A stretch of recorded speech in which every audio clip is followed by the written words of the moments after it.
Welcome, everybody, to Cup with Cup on this Wednesday, June 29th, 2022. Coming at you. I'll probably post this, should be posted by lunchtime. This is early Wednesday morning, though. I will preface that as ownership, all that kind of stuff. I'll be doing later in the day. Got a busy day in the real work world. So definitely make sure you get jump in. British, 30% off any package. Locked in for life once you join. Includes a 7-day risk-free trial. I'll have all the final ownership thoughts, all that kind of stuff out much later in the day. But going with what I have for now, I did run updated ownership, all that kind of stuff here early this morning. So interesting week, I think, in general. Before I get to that, make sure you rate and review us on iTunes. We have the Open coming up in a couple weeks. I'll be doing giveaways as usual. Subscribe and like this video on YouTube. In the comment section, tell me how many of the 9K plus guys you think you'll play this week. There's 8 of them. How many do you think you'll play, and who is your favorite? So it could be like 6 guys in Web, or 1 guy in Web, or none. Listener League is almost full. We did shorten it up a little bit this week. I didn't know how much interest should be. Ironically, at this point of the week, we're more than we normally are. But at least late last night when I looked, I don't think I've really looked this morning. It's still a little early. Literally cup with cup. Getting this in, knocking this show out. Gonna go get a workout in, and then head off to the real world work for a little while. Man, there's some massive potential game theory leverage spots here. And I could be back here Monday doing Smash saying I got skunked this week. But probably going to be pretty aggressive on some of the ways I go. If it works, it works. If there's ever a week to kind of take those stands, I think this is it. I think there'll be a couple ways people go. Definitely up top seems to be people's going to take at least one, maybe try to double them up since there's not really too expensive of guys, and you can get a lot of the 7s, and people will say all week, there's not a big difference between the 6 to the 7s, the 7s to the 8s, 7s to the 9s, all that kind of stuff, which for a lot of that's true, but there is some that I think people are getting a little over on that. There is some level of I would call it pedigree, upside, what can they get to, difference in some of these guys, regardless of price. Fortunately, every week I kind of build myself without price in mind. People know that I kind of hide all that, especially because I don't want any anecdotal, thoughts going into it or move around. And once I get to Wednesday, then you start kind of having to build some of that stuff. Tuesday night at times when I do the Triple G article, but I do think one thing I'm focusing on this week, as opposed to there's always that week, all right, I need that floor. I need that safety. It's full field, T65 and ties. Theoretically, one or two of these guys, because ownership's concentrated up top a lot. I have currently, this could change for my final ones, 13 guys at 15% above, and the rest of the field is below 15%. If you just go 10% right now, I only have 22 guys at 10% of above. So 134 guys I have below 10%. So a lot of ownership in that area, and makes it easy to get leverage if you want it. In some weeks you go, well, I want to be safe. The floor mixed in with the ceiling, that kind of stuff. The talent you're paying up for normally comes with that, the ROM, the JT, the Rory. Okay, if I'm going to pay up 10-6 for JT this week, I feel pretty good. He's probably going to make the cut. I'm looking for him. Can he top 10? I don't really feel that any of these guys are that comfortable. And so I'm looking at a lot of my stuff, especially as I dive in and finish off all the final thoughts tonight. And I'll be in chat. I may do an E9 if we have enough interest later on. It'll be this evening, though. Is upside and a little bit of course history, how they played here, played at similar courses, setups like this, pedigree. So some of these young guys where we just don't have the data. I've done that before. I was early on Willie Z. I was early on Cam Young. A lot of these guys, and some of them don't always work out. I jumped on the Panda deal. He just won on the Corn Ferry Tour. So some of them take a little longer. But if I have a nice pedigree guy that, I see a huge upside in, I don't mind taking a chance on him this week. Neiman was that way in 2018 for me. He hardly had anything. I watched him at the Masters with Bucks live. And I played him a lot. I played HV3 a lot. Think about 2018. HV3 wasn't talked about a lot. Joel Damon, and obviously summer 18 was my greatest run in PGA, period. 4-week stretch where I won over 500,000. But this is that kind of field and tournament where I really will look at that and go, all right, it's risky. Because the upside isn't always the end all be all. They could miss the cut by a mile. But if it pays off and it comes with some unique builds or more unique builds in the field, it could be worth it. Weather-wise, windier on Thursday, but it really looks pretty steady. The min, the max, the gust, there's not a huge advantage. Maybe the first 3 or 4 groups off, but it's not nearly enough for any kind of wave advantage.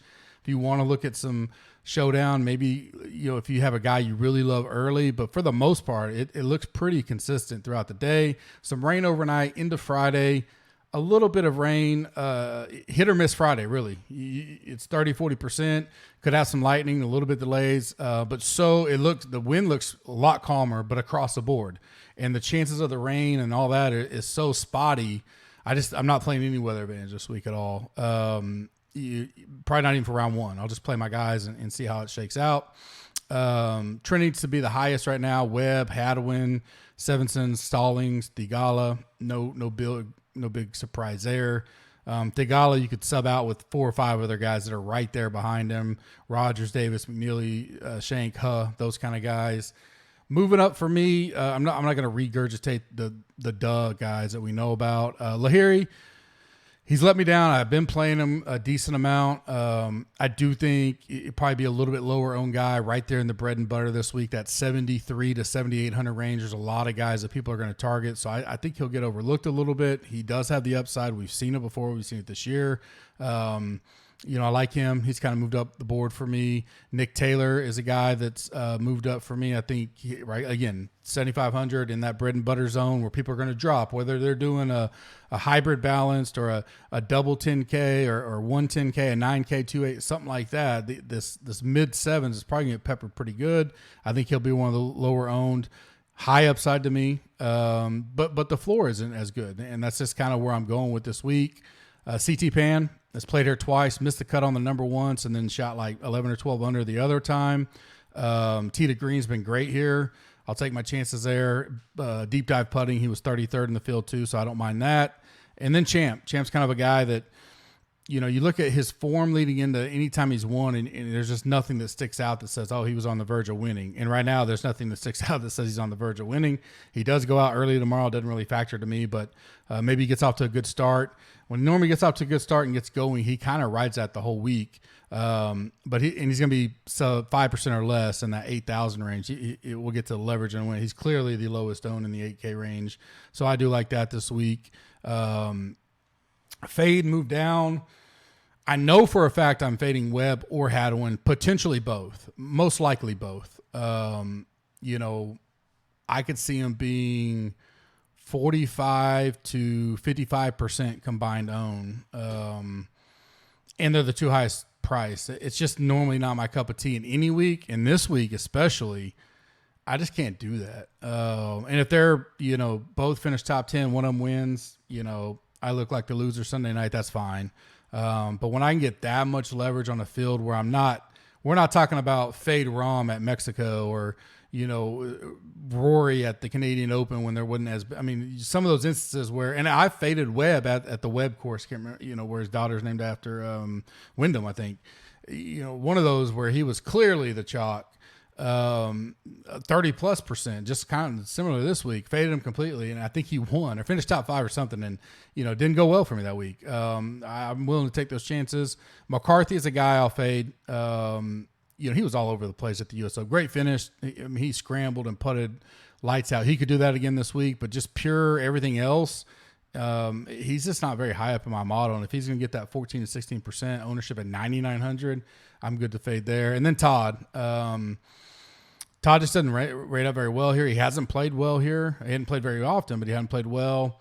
He's going to be there 13, 14, 15%. I got plenty of other options elsewhere. I'd rather go there. Staying strong, McNeely, Cam Davis, Goddard up, and Glover. Leverage plays, pretty easy. 10K range is day. 9K range there isn't any. May change, but I literally have all four of the guys there between 13.5 and 17, 18%. There's not going to be much of a big gap in that 9K range either way you go. 8K range, you got Glover, Pan, and Champ right now, all under 10%. Champ's the lowest, so he'd be the biggest leverage. But those three are under 10, and then the other 8 in that range are 12, 13 or higher. So decent leverage on some of those there in the 8K range. 7K range is obviously several options. I mean, there's 38 guys in the 7K range this week, so plenty of options in that 3, 4, 5, 6, 7, maybe even 8% range if you want to get different or where you want to get different at. Underdog, we're getting closer and closer to NFL season. Best ball season's going on right now. Use the code GUP, G-U-P, get $1 for $1 match up to $100. The link is in the description. Best Ball Mania 3 is up, $10 million in the pot. Thursday 3-putt, which is a one-day only contest. We've had several guys do well in that last week. I think KRS maybe got second in one of them last week. 10K pots, $5 an entry if you want to test the waters out there. My round one pick'em is McNeely over Griot, Kazire over Streb, and Hadwin over Day. That pays 6 extra money if those three hit. Prize picks, same deal, $1 for $1 match up to $100. GUP is the code as well. Link is in the description. I got 4 I like tomorrow. Glover over 4, birdie or better. McNeely over 4, birdie or better. Zach Johnson over 9, fairways hit. Ches Reavy over 10, fairways hit. And I used our tools. You can go into the tools, go into the research center, select this tournament. It defaults to this tournament.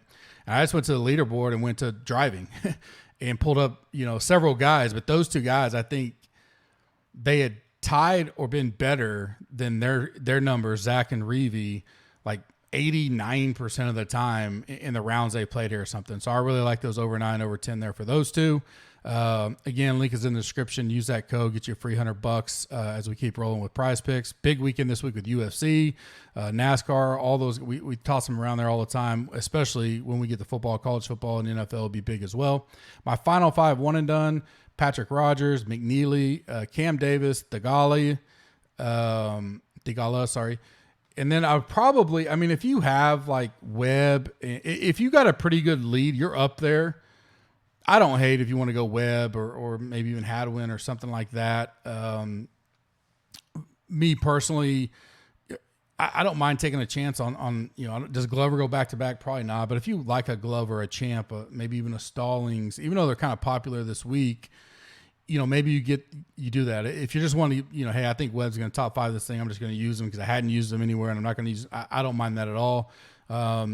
Make sure you check if you got, segments and all that kind of stuff. You may see where you're at and all that, to pick your, if you want to go pick Jason Day, no one's going to have him, but I'd probably rather stick with like a McNeely, Rogers, Davis, those kind of where I'm targeting this week for sure.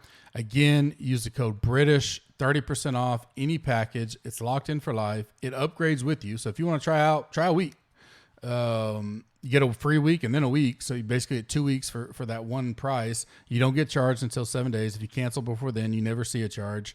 If you decide to upgrade, you go, hey, I like this place. I want to do a monthly or an annual. That 30% stays with you as long as you're with us. So no, if you cancel before then, no harm, no foul, no big deal. Got some big weeks coming up. Then we head into the FedEx Cup playoffs and the NFL and college football once we hit August as well. Appreciate the time. Hope you guys have a great Wednesday. Big day ahead of me, long day ahead of me.